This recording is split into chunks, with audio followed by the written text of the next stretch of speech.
Welcome to the Headless Professor video series. Today we are talking about Karl Marx and his view of religion. We remember Karl Marx primarily as the father of communism. He constructed a philosophical system that is known as dialectical materialism. Now, the materialism part of his system refers to the fact that he denied that there was any kind of spiritual reality. Marx contended that everything that really existed was matter, the physical world, and all of human consciousness, from political views to art to religious views, was merely a reflection of man's underlying material needs that would find their way into a given economic system, the means of producing goods and services to meet man's material needs. Let's talk about the dialectical part of Marx's system. Marx had his academic training in philosophy, and he studied the great German philosopher Hegel, who talked about the dialectic of ideas. For Hegel, any idea, a thesis, automatically generated its opposite, the antithesis. And between these two ideas, thesis and antithesis, there was a powerful dialectic, a dynamic of energy that would eventually generate a new idea between the two, a synthesis. But that new idea was itself a thesis and would eventually generate its antithesis. And this new dynamic of the dialectic would create yet a new idea, a new synthesis.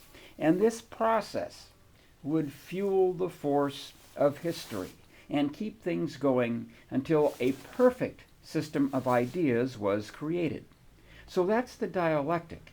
What Marx did is he took the dialectic of ideas from Hegel and changed it into a different kind of dialectic, a dialectic of economic and political systems. For Marx, in any given society, one social class was the rulers because it held the means of production. In the time of slaves, the ruling class was the slave owners. In the feudal system of medieval Europe, the ruling class were the land barons because they held the means of production, the land.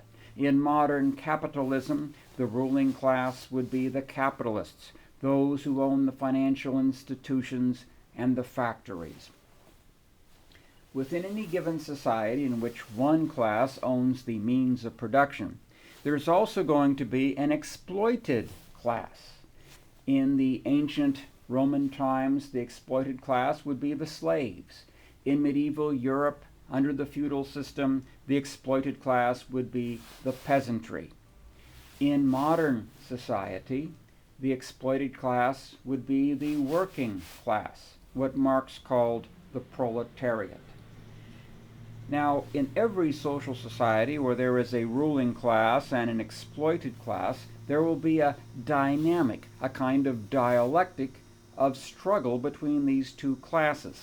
That struggle will eventually result in a revolution bringing about a new society. Marx thought that this kind of struggle would continue until the perfect society was created, the perfect society in which there was no more class exploitation. And of course, Marx thought that this perfect class would be under a kind of communism where everybody would own everything and everybody would produce from each according to his abilities to each according to his needs. That was Marx's ideal of communism. Marx thought that every form of society, be it art, politics, and even religion, fit the needs of this class dynamic. Most religions were created by the ruling class as a tool to help them keep down the exploited class. Some religions grew up among the exploited class primarily as a tool to help them assuage their frustration at being exploited. One of Marx's most famous quotations is that religion is the opiate of the people. It's like a pacifying drug that the exploited class uses to make it feel less suffering at the hands of its exploitation. From the perspective of the ruling class, religion is the ideal tool for exploitation, a way to suppress and oppress the exploited class even further, to keep them under control. Now, Marx thought that when we get to the perfect society, his view of communism, we will no longer need these different tools of oppression. We won't need a government, according to Marx. He thought that the perfect communist system would have government fade away.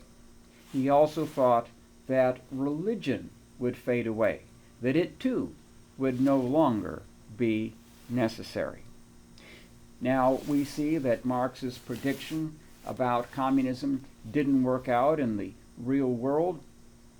Communist governments had to remain totalitarian dictatorships. Their governments did not fade away, and religion did not fade away in communist societies either.